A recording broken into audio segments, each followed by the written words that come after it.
राजनीतिक सामाजिक क्राइम से संबंधित सभी खबरों के लिए तहलका हिंद न्यूज चैनल को सब्सक्राइब कीजिए और हमारे बेल आइकन को भी दबाएं।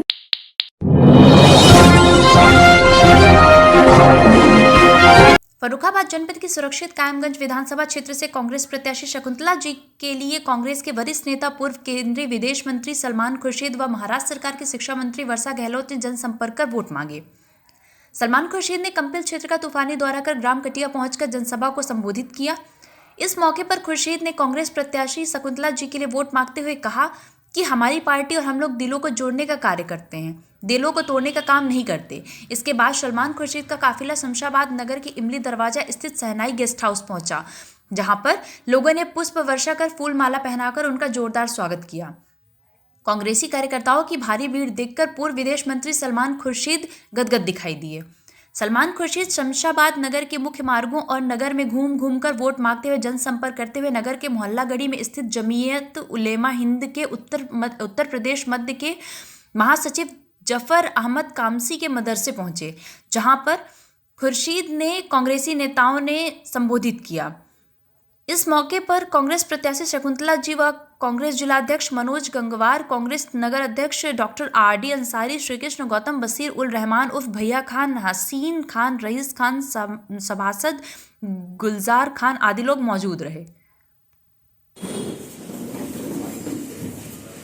मोहतरम कारी साहब, आपसे हमेशा जो कुव्वत मिलती है, जो दुआएं मिलती है, जो आपकी निस्बत है, आपका खुलूस मोहब्बत है, उसको बयान करने के लिए अल्फाज नहीं है।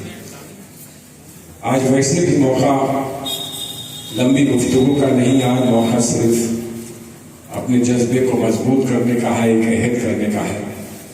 जो हमारा निज़ाम है, जो सियासी निज़ाम है, जो हमारा आइन का निज़ाम है, उसके तहत इलेक्शन में कुछ हलकों को खास रिजर्वेशन दिया जाता है ताकि हम मुल्क में अपने इस यकीन पर काबू रह सके कि हर एक को मौका मिलना चाहिए अपनी बात कहने का, बड़े से बड़ी अदालत के सामने जाने का, पार्लियामेंट के सामने जाने का, असेंबली के सामने जाने का। कोई कौम, कोई किसी भी वर्ग का कोई ऐसा शख्स ना हो जो ये समझे कि क्योंकि सियासत पैसे से होती है, सियासत लोगों की गिनती से होती है और हम कम हैं, कहीं कमजोर हैं, किसी तौर पर कमजोर है तो हमको सियासत करने का बराबर का हक नहीं है। और इसलिए हमने निज़ाम बनाया है रिजर्वेशन का, आरक्षण का हमने निज़ाम बनाया है कि किस तरह से हर कौम के लोग पार्लियामेंट में और असेंबली में पहुंच सके। और इसलिए आज हमारे कायमगंज क्षेत्र को आज जो रिजर्व किया गया है, तो उसमें हमें खुशी इस बात की है कि हमारी बहन शकुंतला जी आपके सामने आपका वोट मांगने के लिए और आपकी नुमाइंदगी करने के लिए आपसे इल्तिजा करने आई हैं। जैसा कारी साहब से मैंने कहा, तो घर है, ये घर है, आपका ही नहीं मेरा भी है, ये खानदान है, ये लोग मेरे भी हैं, एक खानदान के हैं। लेकिन आज आपने कुछ इशारे किए कि हुकूमत ने किस तरह से काम किया, मरकजी हुकूमत और सूबे की जो हुकूमत है उसने किस तरह काम किया। आज इलेक्शन में ये कहना था कि हमको खुराक नहीं दी, हमको इज्जत नहीं दी, हमको मौका नहीं दिया कि हम कहीं रोजगार कमा सकें, हमारे किसान होते हुए हमारे खेत सूख गए या आज आवारा जानवर हमारे खेत खा गए, हमको मुआवजा नहीं मिला, हमें मदद नहीं मिली, कोरोना से हम लोग जूझते रहे, हमें ऑक्सीजन नहीं मिला, हमें दवा नहीं मिली, हमको दफनाने का सही मकाम नहीं मिला। आज जिक्र इस बात का होना चाहिए था और आज जिक्र इस बात का होना चाहिए था कि पहले भी ऐसा कभी हुआ था, पहले भी ऐसा था कि कहीं ना कहीं किसी बात से हम मायूस हो जाते थे, कहीं ना कहीं किसी बात से हम नाराज हो जाते थे, हमें दिल को कहीं चोट लगती थी, धक्का लगता था, लेकिन कोशिश ये होती थी कि उस पर मरहम लगाया जाए। इसलिए कि अगर ये घाव अगर जो हमारी चोट है वो गहरी हो गई तो हमारा मुल्क क्या बचेगा, कैसा मुल्क बचेगा। इस घर और दीवारों दर को हम किस तरह से फिर अपना मानेंगे और समझेंगे। जहां बात भूख की होनी चाहिए, किसानों की लेकिन बहुत शरीर नटखट सा गधे का बच्चा था, वो 2 लत्ती मारकर कूद कर चला गया। मेरा मजहब तो नहीं कहता है कि गधे का बच्चा देखो तो जाओ उससे प्यार करो, मेरा मजहब तो नहीं कहता है, लेकिन मेरी इंसानियत ये कहती है। मेरी इंसानियत कहती है कि जिस तरह से हर बच्चे को आप पुचकारते हो, जिस तरह से हर बच्चे को आप थपथपाते हो, जिस तरह से हर बच्चे के सर पे हाथ रखते हो, वैसे वो भी एक बच्चा है, जानवर है, बच्चा है, और उसी का दिया हुआ है जिसने हमें और आपको जिंदगी दी है, उसी का दिया। कोई चीज नजिस हो जो हम गलीज मानते हैं, गंदी मानते हैं, उससे दूर रहना भी मजहब बताता है कि इससे तुम्हें दूर रहना है, वो भी मजहब बताता है।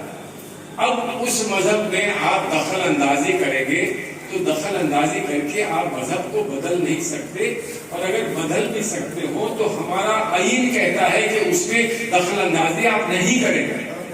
ये तो बात रही मजहब में दखल अंदाजी की। कहीं पर किसी शख्स से कहा जाता है तुम ये बताओ तुम्हारे पास कागज है, तुम हिंदुस्तानी हो। कागज कौन रखता है? राशन कार्ड रखे वही बहुत बड़ी बात होती है, लेकिन कागज कौन रखता है? कोई कहते हैं कि आधार कार्ड नहीं माना जाएगा। आप बुजुर्गों के कागज दिखाओ, अब बुजुर्गों को हम कहां से अब ढूंढेंगे और उनसे कागज मांगेंगे कि हमको कागज दे दो कि हम हिंदुस्तानी हैं। हम हिंदुस्तानी हैं इसलिए कि हमारा 80-20 की बात करते हैं, ये 80-20 की बात करते हैं, ऐसी वैसी बात करते हैं। क्यों बात करते हैं? जैसे वैसे लोग ऐसे वैसे हो गए और ऐसे वैसे लोग कैसे कैसे हो गए। आज ये क्या निजाम हो गया है? इस निजाम को बदलना है, खतरा बहुत बड़ा है। आज जो कुछ उन्होंने किया है, किसी की जान ली है, किसी को दबाया है, किसी को धमकाया है, किसी को डराया है, किसी से कहा है कि अपना हिजाब उतारो, किसी से कहा है कि तुम यहाँ तालीम ना पाओ, किसी से कहा है कि तुम चले जाओ। उसका जवाब देना है, और वो जवाब तभी मिलेगा जब एक ऐसी पार्टी, ऐसा हाथ, जो मजबूत हाथ पूरे हिंदुस्तान में पहुंच सकता हो, उस हाथ को अपना ताउन आप देंगे। और हाथ को ताउन इसलिए दीजिए कि हाथ से ही हम सब कुछ करते हैं, हाथ से ही मट्टी डालते हैं अपने बुजुर्गों पर, रोकर दुआ करते हैं, इल्तिजा करते हैं अल्लाह ताला से, पाक ये हमको ऐसा बना दो, हमको ऐसी कुव्वत दे दो अल्लाह कि हम अपने बच्चों को मुस्कुराता हुआ देख सकें। लेकिन वैसे ही निजाम हमारा है, उसी का बनाया हुआ निजाम है कि आप ये फैसला करें कि इस पर आप किस्मत की लकीर कहाँ खींचेंगे। खींच दीजिए एक किस्मत की लकीर ऐसी कि बस हमें कहीं कोई शिकायत किसी बात की ना बचे। अजान का वक्त है, इसलिए मैं इजाजत चाहूंगा। आपसे उम्मीद है कि आप सब हमारी बहन को वोट देंगे।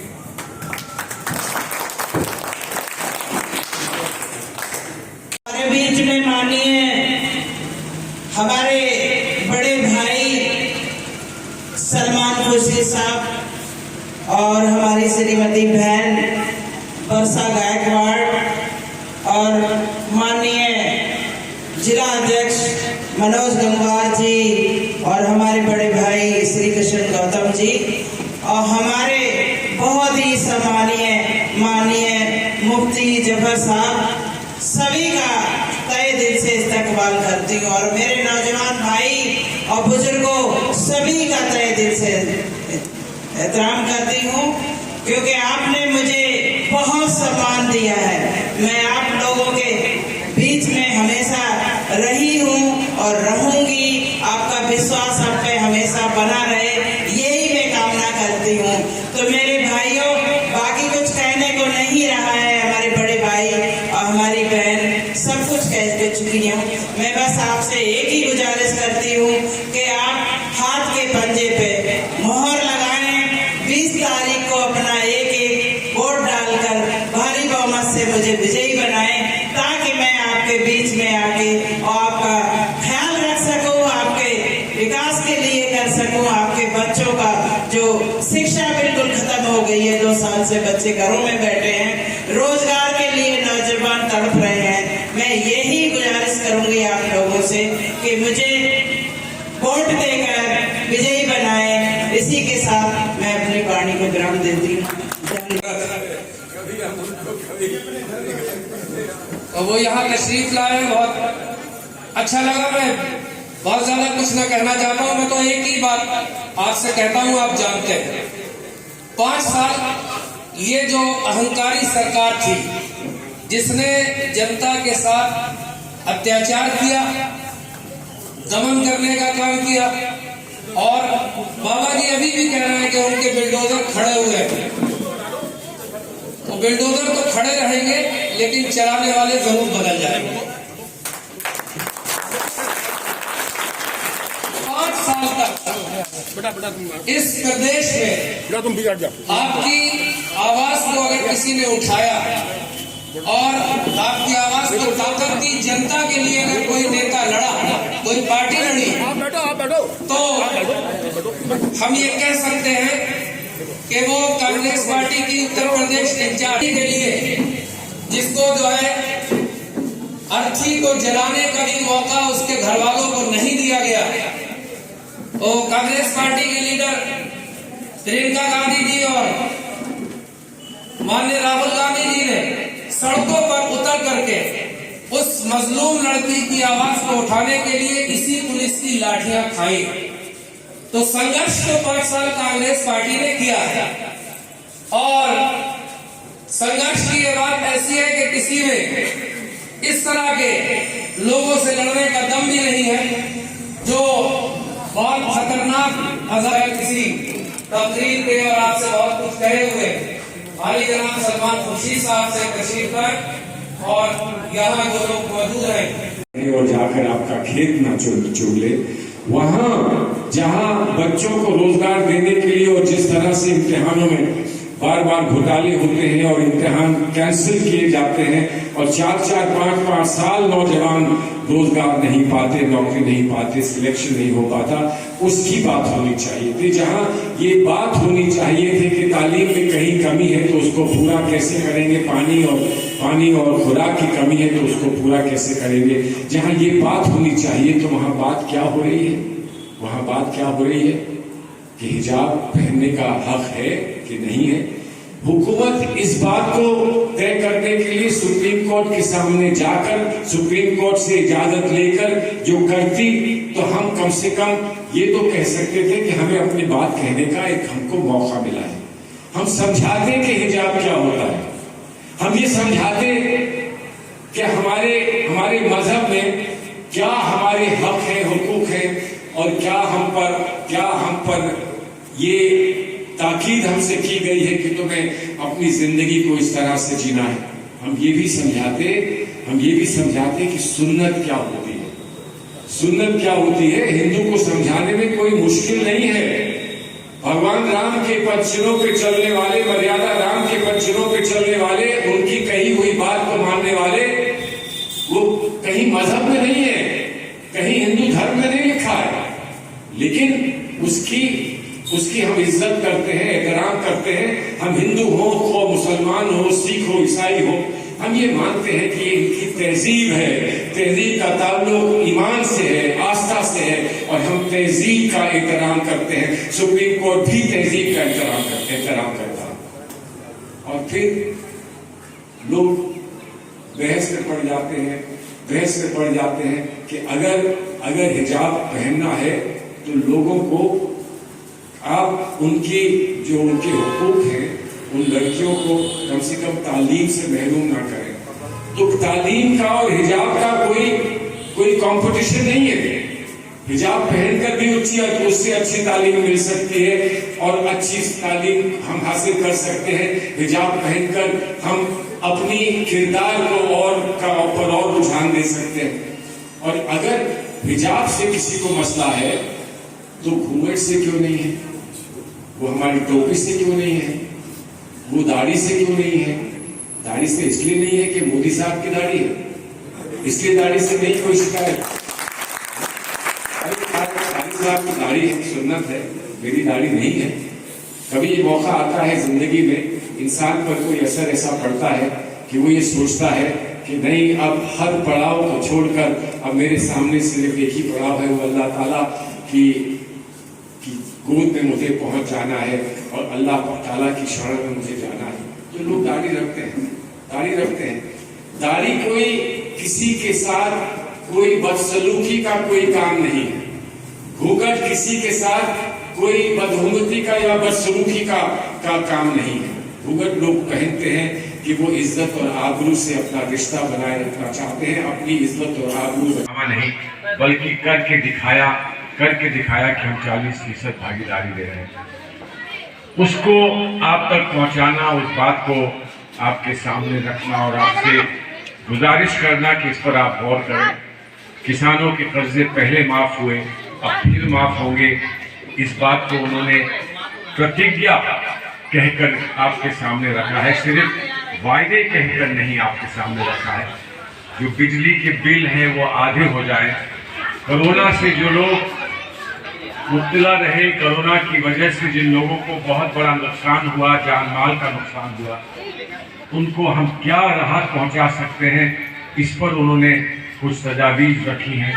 किस तरह से नौजवान जो बार बार इम्तिहान में बैठते हैं, सिलेक्शन में बैठते हैं और वो कैंसिल हो जाता है किसी घोटाले को लेकर, उसमें किस तरह से हम उसको सही रास्ते पर ला सकें। और इस किस्म की जो निराशा है, इस किस्म की जो लोगों को शिकायत है, नौजवानों को इस बात का जो अफसोस होता है कि हम इतनी मेहनत करते हैं और हमारा सिलेक्शन नहीं होता, उसको ठीक करना। 85 बहुत सारे ऐसे अहम उन्होंने आपके सामने नुक्ते रखे हैं जो मैं समझता हूँ बहुत दूरगामी है, बहुत दूर तक हमको लेकर जाएंगे। लेकिन बुनियादी बात जो है, बुनियादी बात वो सिर्फ हमारी बात में नहीं, हमारी तकरीर में नहीं, हमारी कोशिश, हमारे घोषणा पत्र में नहीं, वो हमारी जिंदगी का एक हिस्सा है। और वो बुनियादी बात यह है कि इस मुल्क को क्या हमें यकजहती के बंधन में बांध के रखना है, क्या नहीं। और यकजहती के बंधन में बांध के रखना है, अगर हम बांध सके और हम बांध दें तो फिर जो विकास के काम है, आप लोगों की उन्नति के काम है, आप लोगों को आगे बढ़ाने के काम है, आपके बच्चों को एक अच्छा मुस्तकबिल देने के काम है, हम तालीम के काम को आगे बढ़ा सकें, हम बच्चों को रोजगार दिलाने में आगे बढ़ा सकें, हम अपनी ख़वातीन को महफूज रख सकें, हम अपने बच्चों को महफूज रख सकें। ये तभी मुमकिन होगा जब जो बीच की खाई है, दरार डालने की कोशिश की गई है, उसको हम पाट सकें, उसको हम खत्म कर सकें। कहते हैं कि 2 हिंदुस्तान है, कहते हैं कि 2 हिंदुस्तान है, एक 80% का है और एक 20% का है। और हम इस कोशिश में हमने पूरी जिंदगी अपनी निकाल दी कि 80 और 20 में कोई फर्क नहीं हो सकता। 80 और 20 में कोई फर्क होता है तो हिंदुस्तान नहीं है।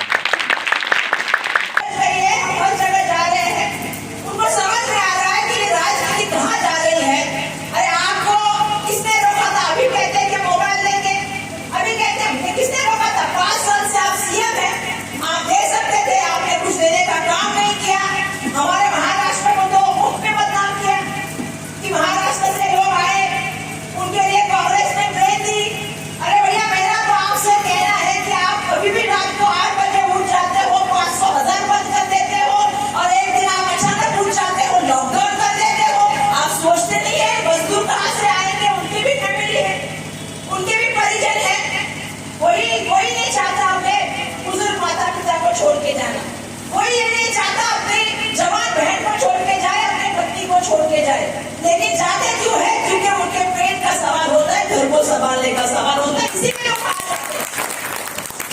और वहां से आने के बाद आपने उनको क्वारंटाइन करके रखा, उनके ऊपर पानी बरसाया।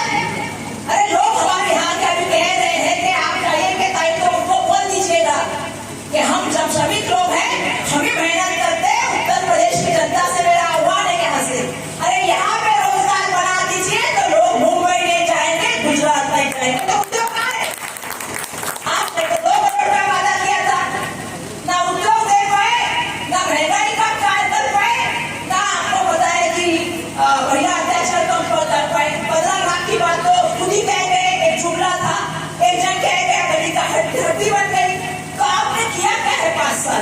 और 7 साल में केंद्र की सरकार ने क्या किया है?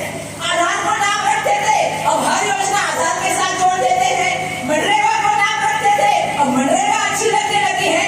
तो मेरा सभी से कहना यही है, अगर किसान का आंदोलन में जिसने सबसे पहली बार मैं ये कहना चाहती हूँ, देश के इतिहास में किसान को 6 से 7 महीना लगभग हमारे किसान रास्ते पे खड़े थे। लखनपुर जैसी घटना उत्तर प्रदेश में हुई, और जिस देश में कहा जाता है जय जवान जय किसान, पहली बार उस किसान को पानी से पानी मारा गया, उसके रास्ते में पत्थर लगाने का काम किसने किया, कीड़े लगाने का काम किसने किया, तो केंद्र की सरकार ने किया। उनका मैं यहाँ से निषेध करना चाहती हूँ। जिस किसान ने इस देश को अनाज दिया, जो किसान वक्त आने पर जवान बनने सरहद पे लड़ता है, उसको काटने का काम इन्होंने किया। मैं आपसे वादा करती हूँ कि कांग्रेस पार्टी हमारी शकुंतला बहन, क्योंकि पहले भी चुनाव लड़ चुकी है, हमारी बहन अनुभव है, मुझे मालूम है, क्योंकि मैं आज स्क्रीनिंग कमेटी में आई थी, मैं उससे पहले मिली हूँ, अनुभव है।